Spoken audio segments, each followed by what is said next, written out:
주시고 선하신 그 뜻대로 채우시니 주의 다스리심 안에 영원히 있음을 알기에 오늘도 우리 함께 찬양합시다. 감사로 주님께 나가세 모든 날의 주인이신 기쁨으로 주님께 나가세 모든 호흡의 주인이신 감사로 주님께 나가세 모든 날의 주인이신 기쁨으로 주님께 나가세 모든 호흡의 주인이신 주님께 길을 잃은 날에 방향이 되시고 선하신 그 뜻대로 인도하시니 주의 다스리심 안에 오늘이 있음을 알기에 영원히 우리 함께 찬양합시다. 주의 영수로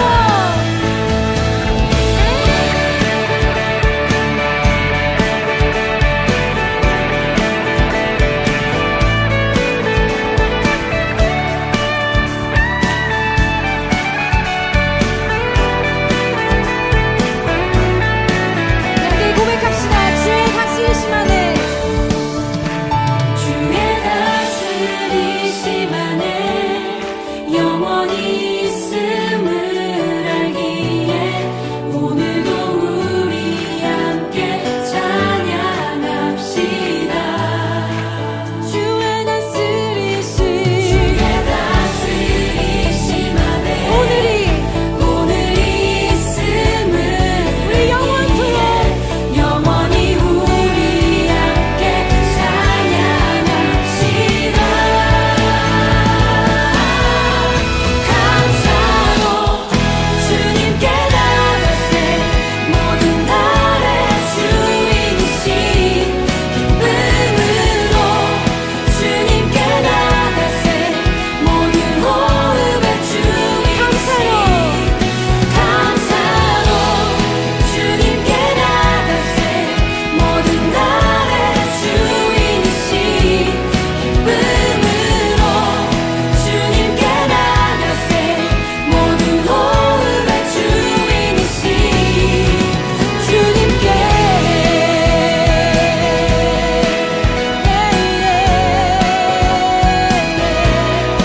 주를 기뻐합니다. 할렐루야. 우리 모든 날의 주인이신 주님을 찬송합니다. 할렐루야. 아멘.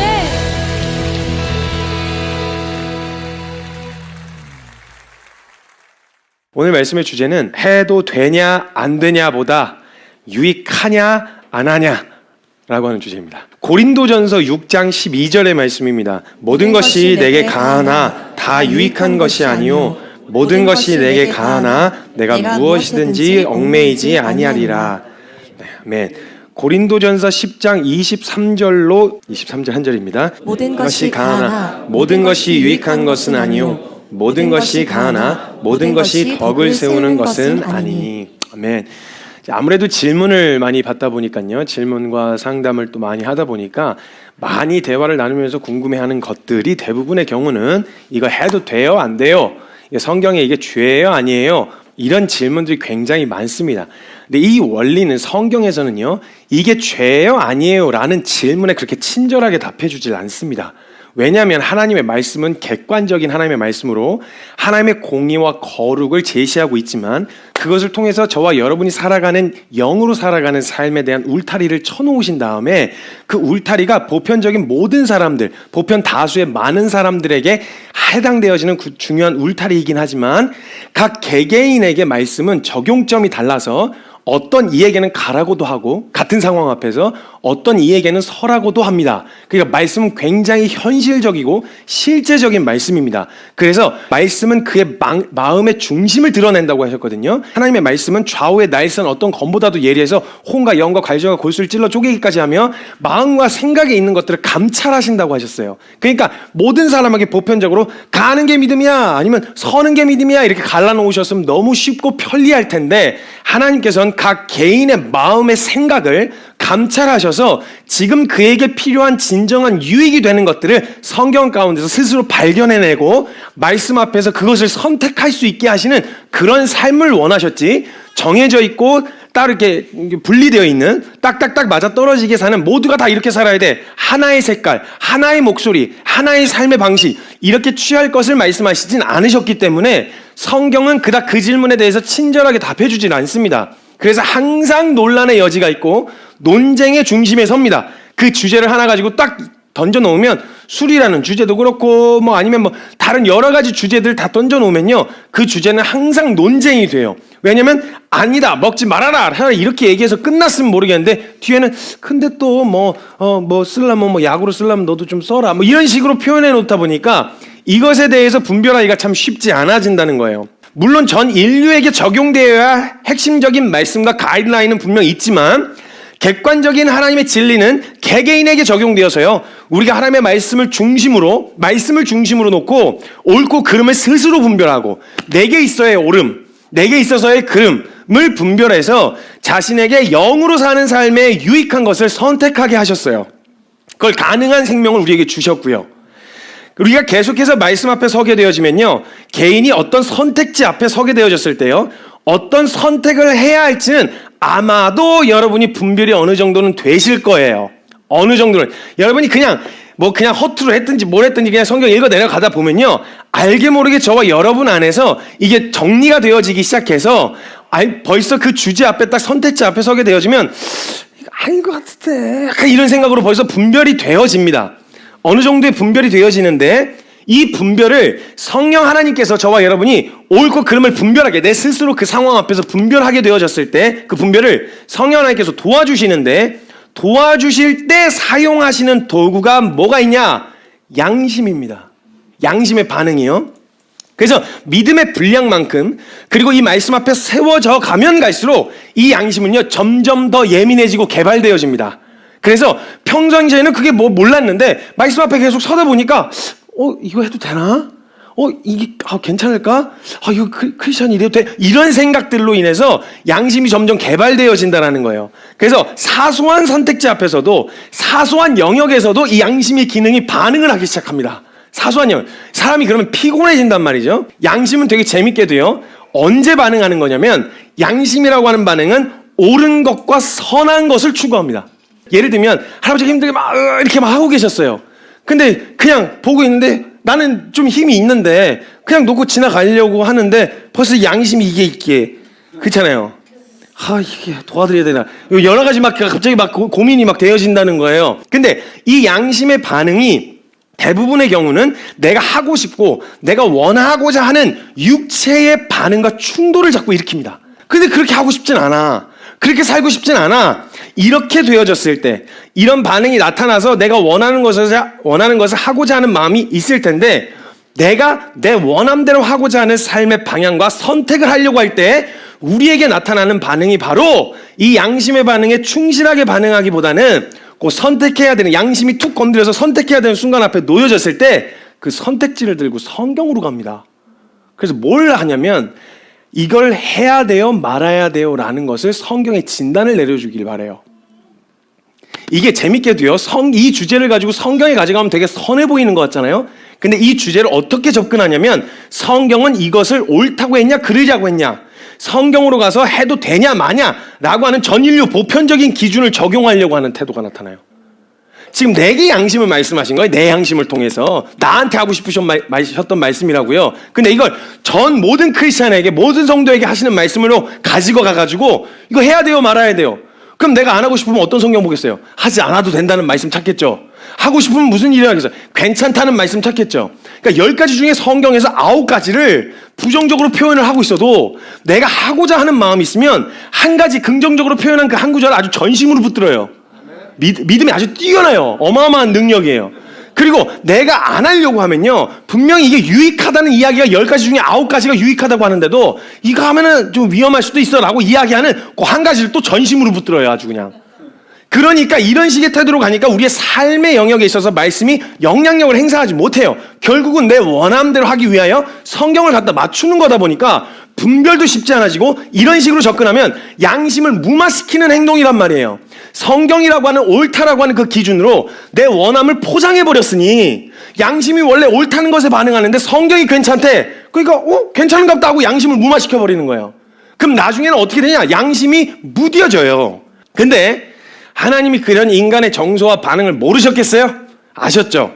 그래서 그때 성경은요, 내가 하고자 하는, 원하는 일을 결국 하기 위해 성경의 분별을 요청했을 때 성경은 그 질문에 절대 응하지 않습니다. 하나님 모르시겠어요? 하나님이 디자인하셨는데, 우리의 생각과 마음을 감찰한다는 건 지금 내가 무슨 생각하느냐까지도 있지만 그 안에 교묘하게 대의적인 명분 안에다 숨겨놓았던 그 사소한 본심들까지도 아주 정확하게 캐치해내신다고요. 주님이 말씀을 통해서. 말씀 얕보지 마세요. 여러분, 말씀을 가볍게 얕보지 마세요.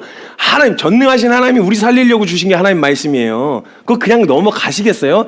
근데 다른 귀신을 속이세요. 귀신을. 어떻게 말씀을 속이려고 그러세요? 다 드러난다니까요. 생각과 마음의 뜻을 감찰하시고 드러내시는 역할을 한단 말이에요. 그러니까 그 은혜를 입고 살아가는 사람들은 각 개인마다 믿음의 분량만큼 오늘 지금 내가 어떤 태도로 서야 하는지를 그때마다 말씀은 가르쳐 주시는 거거든요. 그냥 뭉뚱그려서 그냥 오늘 한 장 봤으니까 끝, 이게 아니라 오늘 지금 내가 어떻게 살아야 할지에 대해서 주님은 신실하시고 항상 같이 계시며 인격적이시기 때문에요, 그냥 이거 하나 던져놓고 신경 끄시지 않으세요. 네가 알아서 해 이러고 던져놓은 게 아니라 이걸 매 순간마다 저와 여러분에게 가르치시고, 매 순간마다 이 상황에서 내가 오늘 이 상황에서 어떤 태도로 서야 하는지를 친절하게 주님이 가르쳐 주시는 반응으로 우리를 가르치고 계시는데, 문제는 그거에는 귀 기울이지 않고 성경, 이렇게 둘려진 성경 안에서 요건 해도 된다 그랬다, 요건 하지 말라 그랬다, 여기에서 있으면 이제 더 이상 발전은 없는 거예요. 양심은 무뎌지고 믿음은 성장하지 않고 제자리 걸음하는 신앙생활, 그러니까 재미도 없고 신나지도 않고 그래요. 그런 상태가 되어진다는 거예요. 그래서 이런 식의 접근은 내게 혼란만 가져올 뿐 명확한 결론을 가져다 주지 않는다라는 걸 잊지 마셔야 돼요. 우리 하나님 앞에서 정직해집시다. 대의적인 명분으로 결국 내가 원하는 것을 하고자 하는 그런 마음으로 서지 말고, 정말 하나님, 저 정직하게 저 제대로 서고 싶어요.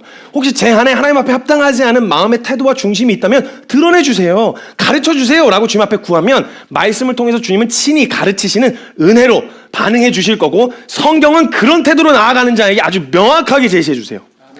어설프게 그냥 적당히 걸쳐갖고 하려는 사람이 아니라 마음으로 결정된 사람. 하나님, 저 순종할 준비 됐다니까요. 말씀하시면 막 복잡하게 설명하지 말고 하라 그러면 하고 하지 말라고 하면 안 해요. 이런 태도로 서 있는 자에게는 성실하게 모든 질문에 다 답해 주세요.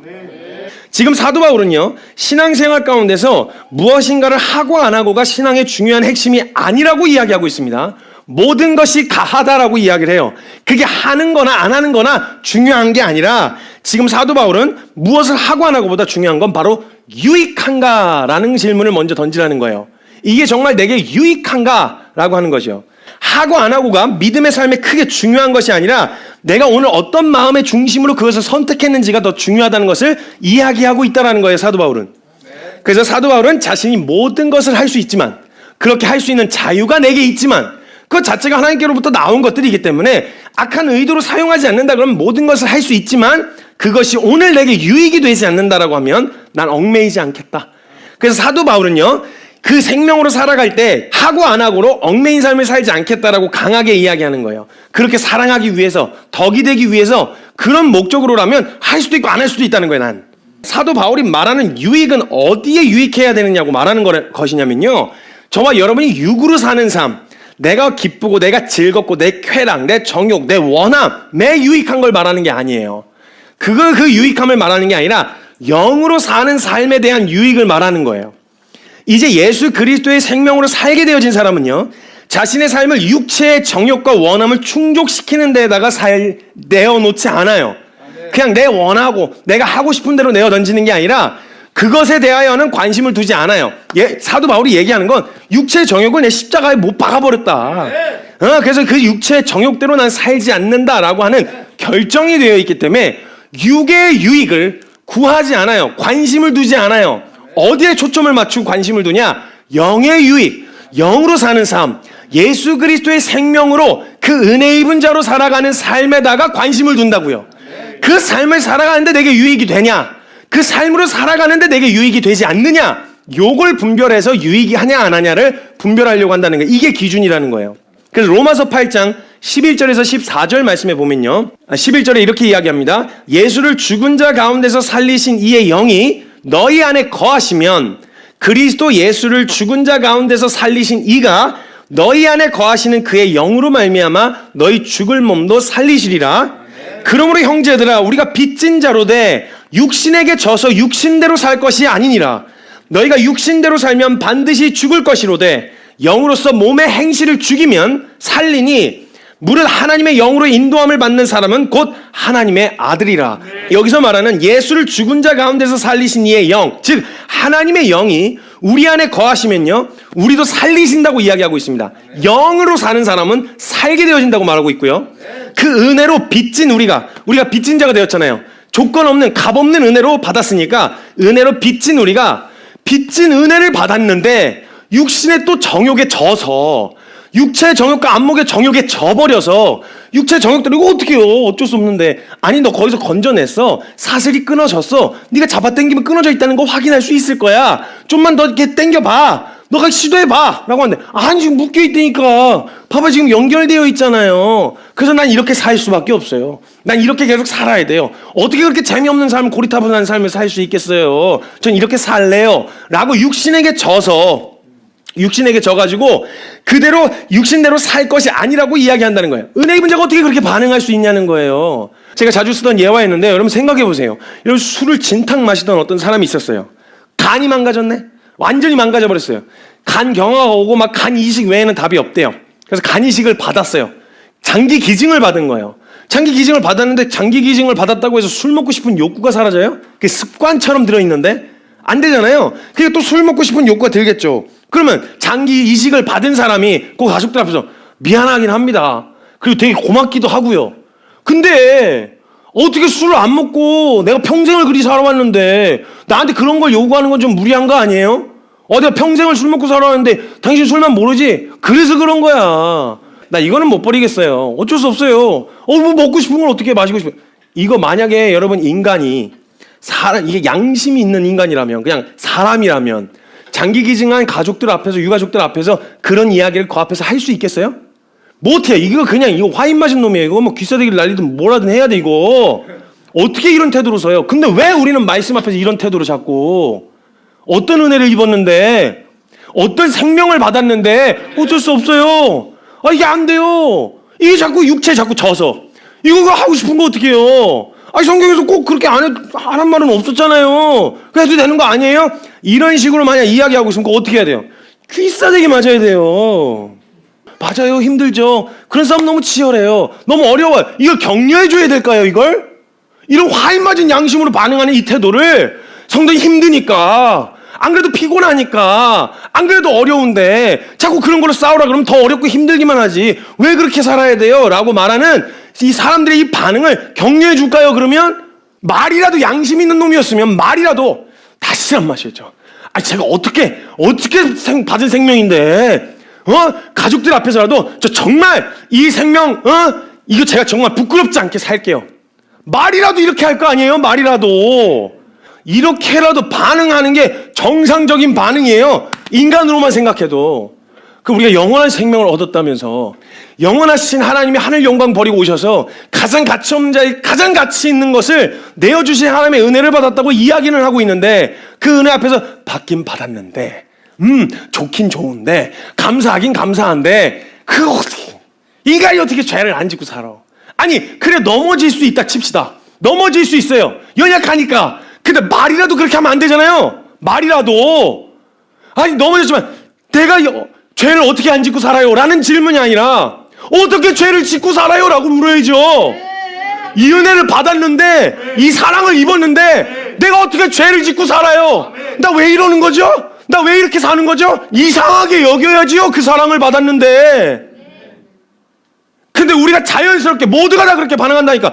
특별히 문제가 있지도 않대. 성경에서 특별히 안 된다고 하지도 않았어. 그러니까 어떻게든 최대치로 그 은혜가 성경이 말하는 기준을 벗어나지 않는 범위 안에서 내 원한과 내 정욕을 충분히 채우려고 하는 그런 태도로 말씀을 서는 게 이게 양심 있는 사람에게서 나타날 태도냐는 거예요. 아니라고 해야지 말이라도. 교회 안에서 모여서 괜찮아 위로가 그게 위로가 아니야. 아니라 모여서 만약에 넘어졌어요. 그렇게 했으면 서로가 함께 일으켜주면서 야 우리가 어떤 사랑받았어. 그래 우리가 연약해서 넘어진 건 내가 정죄하고 판단하진 않아. 그러나 우리가 그 다음에 취하는 태도가 너 왜 이러지? 너 왜 이렇게 사는 거지? 나 그 은혜 받고 왜 이렇게 반응하는 거지? 이걸 이상히 여겨야 되는데 다 그렇다는 거예요. 다. 당연히 힘들죠. 당연히 어렵죠. 육체를 죽이는 게 그게 원래 나인 것처럼 살아오던 삶이었는데 그걸 부정하라니 그게 어떻게 쉽겠어요. 어렵죠. 근데 그게 어려우니까 하지 말라 그럴까요? 어렵다는 말이 안 된다는 말은 아니잖아요. 어렵다는 말이 할 수 없다는 말은 아니잖아요. 어렵지만 할 수 있게 하셨고 가능한 생명을 주셨단 말이에요. 그럼 그걸 마음껏 100번 사용해야 되는데 우리의 태도가 그냥 육체의 정욕과 육신에 져서 어쩔 수 없다는 말로 적당히 이 양심의 가책이 자꾸 반응을 하니까 성경으로 괜찮아 그래도 돼. 그럴 수 있어. 아니 안 짓고 사는 사람 있어? 말씀 전한 이 자식아 니는 그러고 사냐? 넌 안 넘어져? 넌 똑바로 살아? 똑바로 산다라고 말은 못하겠어요. 제가 저도 양심 있는 놈이라 이 똑바로 산다고 말은 못하겠는데 똑바로 살지 못하는 내 모습을 이상히 여기긴 해요. 그러면 내가 똑바로 못 사니까 다 같이 이렇게 살자 그래요 그냥? 내가 어차피 죽을 거니까 같이 죽읍시다 그래요 그냥? 아니잖아요. 이상히 여겨야죠. 그 은혜를 받고 이런 반응으로 사는 게 정상이 아니라고 이야기해야죠. 이런 태도로 우리가 서야 되는데 자꾸 이걸 무마시키는 말씀 갖다 붙여서 합리화하고 변명해서 남들이 다 그렇다는 말로 옳지 않은 게 분명히 우리 안에 드러나는에도 불구하고 그런 일들을 행하는 자들을 또한 옳다 한다던 로마서 1장의 말씀처럼 그냥 괜찮은 양심을 무마시키고 그렇게 살아가도 되는 분위기를 만들어버리면 안 된다라는 거예요. 설령 넘어졌다고 하더라도 그것 때문에 내가 이런 말 해도 될까라는 그런 생각이 참 정확하게 사단이 원하는 거예요. 다시 못 일어나게. 이상한 양심 같지도 않은 이상한 양심으로 반응하게 해가지고 그 상황 앞에서 내가 이런 소리 해도 돼?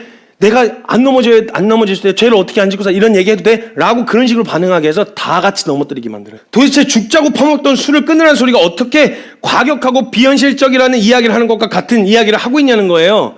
그거 끊어야 돼. 안 그러면 당신 죽어요. 라고 이야기하는 게 어떻게 과격한 얘기예요, 이거. 이거 의사가 그렇게 얘기하면, 의사 선생님 너무 과격하네. 너무 극단적이요. 어떻게 그런 식으로 환자 마음을 생각도 안 하고 이렇게, 상처를 받게 그런 식으로 얘기를 해. 이 사람. 그럼 어떻게 이야기할까요? 당신 3일 있다 죽어요, 나. 3일 있다 죽을 사람이 누굴까요? 라고 이야기하는 거랑 내용이 달라요? 같은 내용이잖아요. 뭐 그렇게 얘기해 줄까요? 그렇게 먹다가 골로 가요. 이렇게 얘기하면 받아들이실래요? 아니잖아요. 의사는 의사가 해줄 얘기 해줘야 되잖아요. 그렇게 먹다 죽어요. 그게 과격한 게 아니라고요. 분명히 이거 육신에게 져서 지금 당장 그걸 선택한 건 성경적으로 크게 문제가 되지 않더라도 지금 보니까 이건 영의 생각으로서 선택한 유익이 아니라 육신의 생각에 져서 육신의 정욕대로 선택한 결과란 말이에요. 보이는 그 선택한 거는 별로 큰 문제가 안 되는데 내 상태가 그럼 어디로 이 사람 끌려다니겠어요? 이런 태도로 만약 가면 어디까지 끌려가겠어요? 육체의 정욕으로 끌려가면 성경을 말하는 건 딱 다른 얘기 안 해요. 육체에 져서 끌려다니면 죽는다. 널 파멸로 데리고 갈 거다 그러다가. 그러니까 이거 항상 경계하고 깨어 있어라. 이 얘기를 한 거예요 성경은. 근데 이게 과격하다는 소리가 교회에서 나오면 어떻게 해요? 로마서 8장 5절에서 6절에 이렇게 이야기하고 있습니다. 육신을 따르는 자는 육신의 일을, 영을 따르는 자는 영의 일을 생각하나니 육신의 생각은 사망이요 영의 생각은 생명과 평안이라. 성경에서 이야기하듯 눈앞의 자극과 정욕을 쫓아가며 육의 것을 생각하는 것은 반드시 우리를 피폐하게 만들고 반드시 사망으로 이끌고 가는 것이 훤히 드러나 보이는데 이거 그냥 둘까요? 우리 사랑하는 청소년들, 우리 청년들 이거 이대로 쫓아가다 보면 육체를 이기는 원리를 말씀 가운데 배우지를 못해서 나중에는 어쩔 수 없이 그 정욕에 질질 끌려다니는 습관처럼 그냥 노예 근성으로 살아가는 그 삶을 두어드릴까요? 그냥 내버려 둘까요? 괜찮아. 청소년 시기에 그럴 수 있지 뭐. 청년의 시기에 다 그런 거지 뭐. 한 번씩 다 경험해 봐야 돼. 이런 무책임한 소리를 누가 하냐고요. 분명 로마서 8장에서는 이야기하고 있어요. 영의 일을 생각하며 육신을 죽이는 자는 살리라 라고, 영의 생각은 생명과 평안이다 라고 이야기하고 있단 말이에요. 영의 일을 생각하면서 영으로 살고자 할 때 그 삶이 피곤하고 어려울 것 같지만 사실은 그렇지가 않아요. 그걸 선택하는 순간만 치열한 거지, 그걸 선택했을 땐 그 안에서만 누릴 수 있는 생명과 평안이 있어요.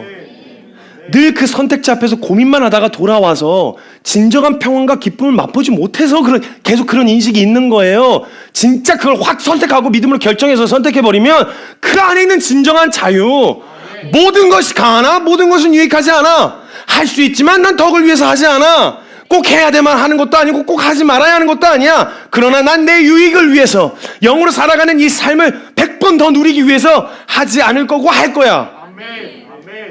얼마나 자유한 줄 몰라요, 여러분. 진정한 자유요. 하냐 마냐로 얽매이고 성경의 기준을 갖다 버리잖아요. 이러면요, 이 사람들은 이 기준을 가지고 난도질을 하기 시작합니다.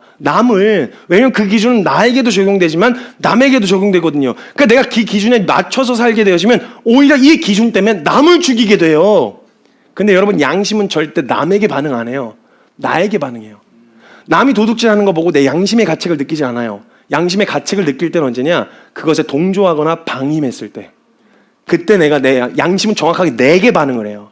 그래서 말씀 가운데서 내게 말씀하신 하나님의 말씀을 귀 기울이기 시작하면 남이 어떠냐, 하냐 안 하냐가 의미가 없으니까, 가하지만 유익을 위해 쫓는 거니까 그 사람에게 이런 식으로 이거 판단하고 정죄하지 않는다고요. 근데 이걸 옳고 그름으로 해놓으면 그때부터 성경 가지고 싸우는 거예요. 말씀드렸잖아요. 전신갑주 입고 싸운다고. 육체의 생각이 영의 생각과 충돌을 일으키지 않을 수 있을지 같은 걸 고민하지 마세요. 내가 하고자 하는 게 성경적으로 문제가 되지 않는다는 걸 자꾸 증명하려고 하지 마시라고요. 여러분이 절대 유익이 안 돼요. 이대로는 전혀 유익이 안 된다는 거예요. 들여다보세요. 한번 그 질문 자꾸 던지는 이유가 뭔가, 왜 자꾸 그 질문 앞에 서게 되는가. 논쟁이 되면 안 하면 되잖아요, 자유하면. 근데 굳이 그걸 성경적 근거를 증명하려는 이유가 뭐예요? 하려는데 양심이 캥기니까 문마시키기 위한 증거 자료가 필요하잖아요. 이런 식으로 사용하기 시작하면 성경은 절대 여러분에게 유익이 안 돼요. 그럼 이것도 못하고 저것도 못하면 무슨 재미로 사냐? 또 이래요. 이거 질문을 한다는 것 자체가 벌써 경험해 본 적이 없다는 거예요. 그 질문 앞에서 항상 고민만 하다가 돌아갔다는 얘기예요. 그 진짜 제대로 선택하고 결정한 사람은 그 안에서 누리는 생명과 평안이라는 의미가 뭔지 알아요. 그래서 그거 안 하면 무슨 재미로 살아요? 이런 얘기를 한다는 것 자체가 벌써 경험한 적이 한 번도 없어서, 제대로 선택한 적이 없어서, 그래서 그 고민을 한다는 이야기랑 똑같은 거예요. 정말. 하나님께서 주시려고 하는 게 밑도 끝도 없이 고단한 일만을 시키시겠어요, 하나님이? 공부를 시키는 이유가 뭐예요? 싫다고 하는데도 유익할까 봐 부모가 시키잖아요. 하나님이 그 자리에 세우시는 이유가 뭐겠어요? 유익할 걸 주시려고 그 자리에 세우시는 건데, 그 치열함이 싫다고 그 자리를 벗어나고 나면 주시려는 그 생명과 평안을 언제 받아 누리실 거예요? 이걸 누려본 적이 없으면 신앙생활에 재미없다는 소리를 하는 거예요. 얼마나 신나는 삶인데요. 이거 경험하셔야지요. 여러분, 딱 한 번만, 우리 청년들이요, 청소년들이요, 딱 한 번만 말씀을 들은 말씀 앞에서 양심의 반응에 맞게 한 번만 선택해봐요. 한 번만. 일주일 하루에 한 번씩 하고 일주일 동안 한 번 딱 그 양심이 딱 선택해야 돼. 그 순간에 딱 주시는 그 평화 있잖아요. 그냥 지나쳤을 때 에이 뭔가 찜찜하고 이게 아니라, 그래 그냥 뭐 한번 잠깐 고단하더라도 그래 한번 해보자 하고 딱 선택했을 때 주시는 순종했다는 평안, 순종을 통해 주시는 자유, 이걸 여러분이 누려보셔야 또 순종할 생각을 하죠. 이걸 안 하고 하니까 계속 재미만 없고 힘들기만 한 거예요. 그 오지게 힘든 신앙생활을 왜 하시나 모르겠어요. 그러면 난 보셔야죠. 진정한 자유를, 진정한 평안을 믿음으로 살았더니 와, 이런 삶이었구나. 이 즐거운 기쁨을 맛보셔야죠. 날마다 성장하는, 매주가 새로운 시간이 지나고 문화가 발전하고 과학이 발전하든 우리의 믿음도 날로 자라가고 하나님을 더 깊이 알아가는 매 순간 모든 경험과 모든 관계 안에서 살아계신 하나님을 경험하는 이런 발전적이고 생산적인 믿음의 삶을 살 때야 신난다고요. 그 신나는 신앙생활을 하셨으면 좋겠어요. 자꾸 그 앞에서만 돌아오시면 안 된다고요. 입구만 보고 돌아오시면 안 돼요.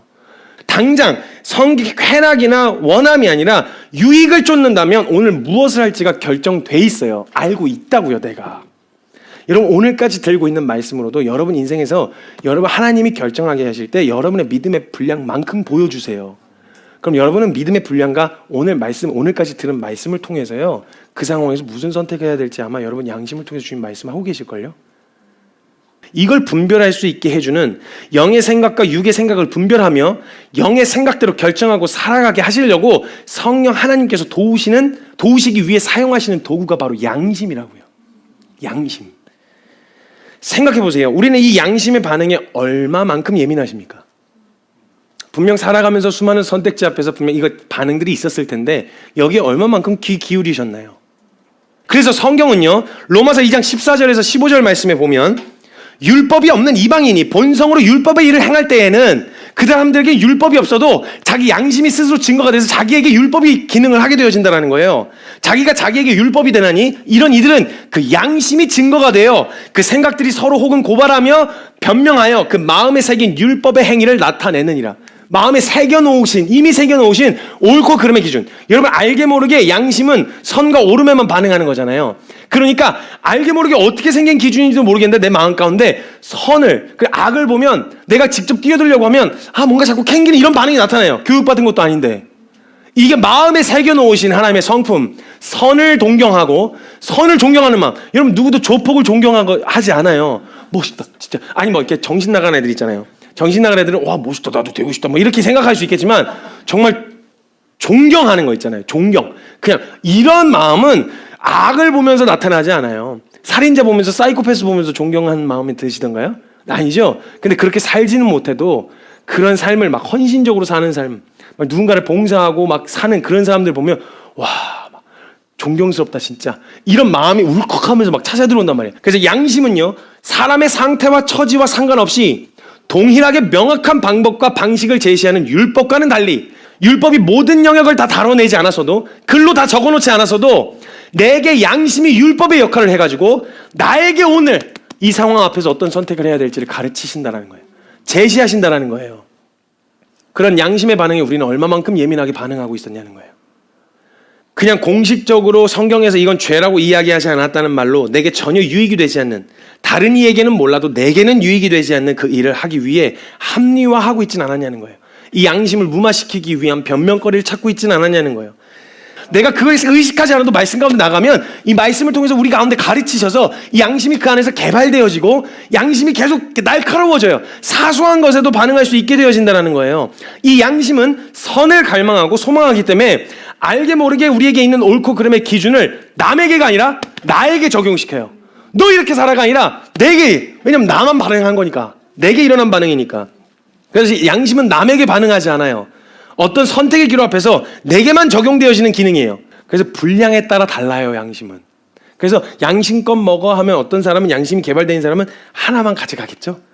근데 양심껏 먹어 했는데 내 양심의 분량은 10개야.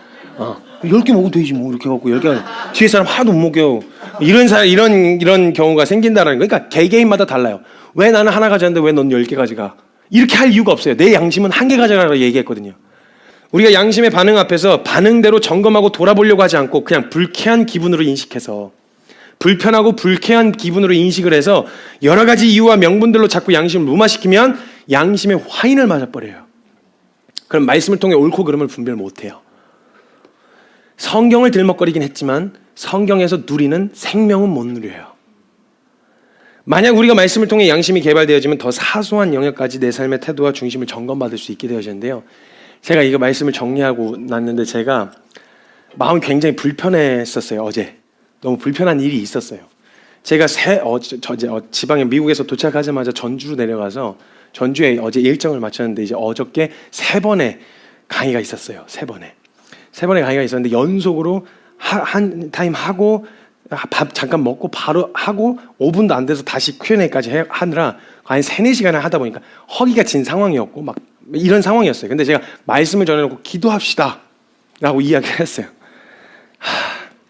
기도합시다 하니까 사람들이 막 펑펑 울면서 막 하나님 앞에서 막 이러고 있는 거예요. 근데 제가 기도를 시켜놓고 말씀을 가지고 내려오는데 제가 워치가 있으니까 워치로 카톡이 왔는데 카톡 내용에 소금빵 드실 분 이렇게 공지방에 올라온 거예요. 제가 이거 한 번도 못 먹었었거든요. 그래서 이게 먹고 싶은 거예요. 먹고 싶어서 사람들 막 저도 막 같이 울먹거리면서 같이 막 말씀 앞에서 막 이렇게 선포한 다음에 내려오는 길에 제가 그 워치를 보고 얼른 앉아가지고 제 옆에서 막 펑펑 울고 있는데 제가 저요 이러고 카톡을 하고 있는 걸 본 거예요, 제가. 근데 제가 해놓고 진짜 그때는 그냥 웃으면서 넘어갈 수 있는 일이었는데 제가 이게 마음에 나 뭐 하는 짓이지 이거? 아니 사람들은 그게 아니 그게 뭐? 그게 뭐 죄야? 그게 뭐 잘못된 거야? 그렇게까지 너 생각하지 마. 너 피곤하게 생각하지 마라고 이야기할 수 있는 주제잖아요, 그죠? 제가 뭐 다른 응답 해설을 한 게 아니잖아요. 소금빵 먹고 싶어서 소금빵 먹고 싶다 그럴 거예요. 그 뭐 죄예요, 그게 뭐가 잘못된 거예요. 근데 그게 그 상황에서 내가 이게 나 무슨 연기하는 놈이야? 이게 사소하다고 말할 수 있는데 이게 제가 이게 마음이 불편해, 영광 불편한 거예요. 그게 죄는 아니잖아요. 죄냐 아니냐로 따져 물을 수 있는 게 아니잖아요. 근데 오늘 저에게 주님이 그걸 건드려내셨대요. 성계도 뭐 하는 거야? 성계도 뭐 하는 거야? 이게 제 양심의 소리에서 막 들리는데 이게 막 창피하기도 하고 이게 막 죄송하기도 하고 미안하기도 하고 이게 막 나 뭐 하는 놈이지 이게? 이거 진짜 이거 별거 아니잖아요. 별거 아닌데 그게 속상한 거예요. 이렇게 내 삶에서 나타나는 실제적인 영역에서 말씀을 통해 영의 생각을 하게 하도록 도와주는 역할을 하는 게 양심이란 요. 양심. 이 양심에 대해서 예민하게 반응하지 않으면서 성경에 대하여 많이 알았다고 해서 바뀌냐? 전혀 그렇지 않습니다. 양심은 옳다고 하는 의와 선에 반응하기 때문에 하나님의 말씀에 의해 다듬어지고 세워지는 것이지만 이 양심은 철저하게 주관적으로 오늘날 내게 어떤 선택을 해야 될지 말씀을 통해 제시하시고 알려주는 역할을 하는데 여기에 무감각하게 반응했는데 그거 깨닫게 되어졌다고 바뀐다? 아니요. 그렇게 해서 바뀐다고 되는 게 아니에요. 양심에 반응하지 않는 사람들은 성경에 대하여 많이 알게 된 것이 유익하지 않아요.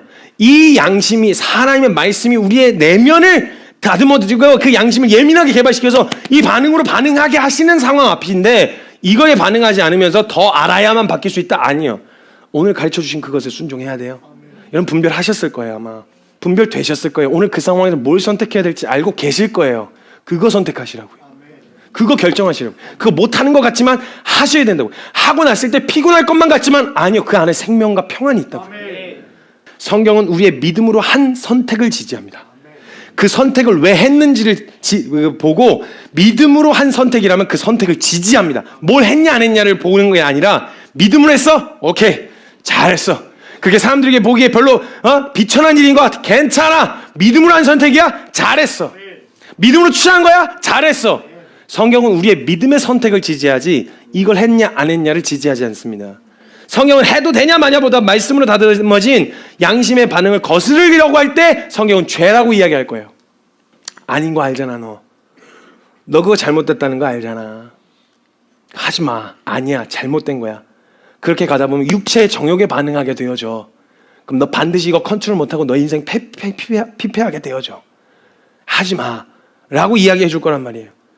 믿음을 따라 행하지 않는 게 죄다라고 말씀하셨어요. 신약엔. 선을 알고도 행하지 않는 게 죄다라고 말씀하셨다고요. 이게 죄냐 저게 죄냐 이런 논쟁거리보다 믿음을 따라 행하지 않는 게 죄고 선을 알고도 행하지 않는 게 죄라고 말씀하셨다고요. 오늘 우리가 생각하기에도 옳은 것이라고 말하는 그거요. 오늘 우리의 믿음의 분량만큼 안에서 분별된 그거, 선택의 기로 앞에서 반응한 우리의 양심의 소리에 귀를 기울이는 거, 옳은지는 알지만 어려워요, 힘들어요, 어떻게 그렇게 하면서 살아요 라고 합리화하며 선택하지 않았던 그 자리, 그 태도, 오늘까지 분별된 그 자리에서 선택하셔야 돼요. 그러니까 그런 태도로 서게 되어지면 성경이 저와 여러분의 인생을 책임지실 거예요.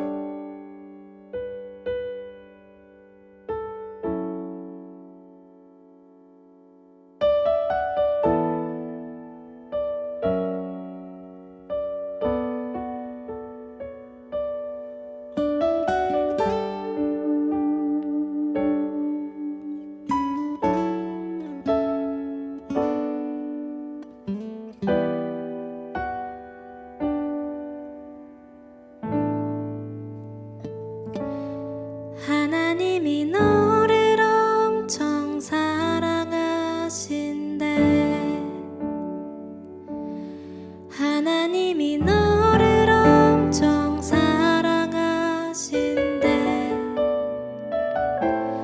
하나님이 너를 엄청 사랑해서 사람이 아닌 하나님을 바라보길 기다리신대. 하나님이 너를 엄청 사랑하신대. 하나님이 너를 엄청 사랑하신대. 하나님이 너를 엄청 사랑해서 지금 눈앞에 어둠 속에 그저 두지 않으실 거래. 하나님이 너를 엄청 사랑하신대. 하나님이 너를 엄청 사랑하신대. 하나님이 너를 엄청 사랑해서 너의 삶을 허락하시고 이 땅에 태어나게 하셨대.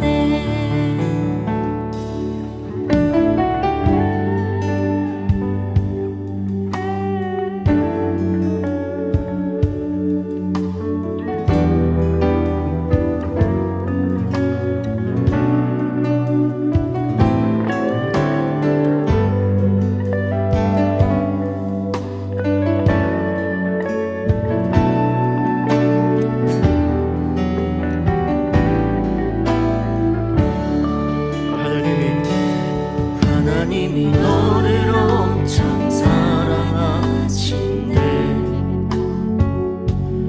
하나님이 너를 엄청 사랑하신대. 하나님이 너를 엄청 사랑해서 하나님이 너를 엄청 사람이 아닌 하나님을 사람이 아닌 바라보길 기다리신다.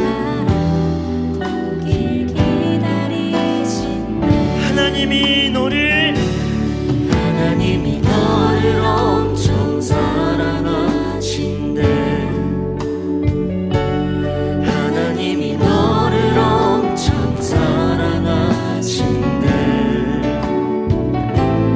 하나님이 너를 엄청 사랑해서 지금 눈앞에 어둠 속에 그저 두지 않으실 거래. 하나님이 너를 엄청 사랑하신대. 하나님이 너를 엄청 사랑하신대.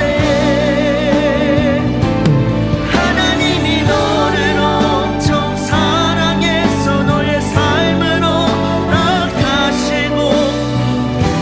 우리 마지막 한 번 더 하나님이 너를 엄청 사랑하신대. 하나님이 너를 엄청 사랑하신대. 하나님이 너의 삶을 허락하시고 삶을 허락하시고 이 땅에 태어나게 하셨대.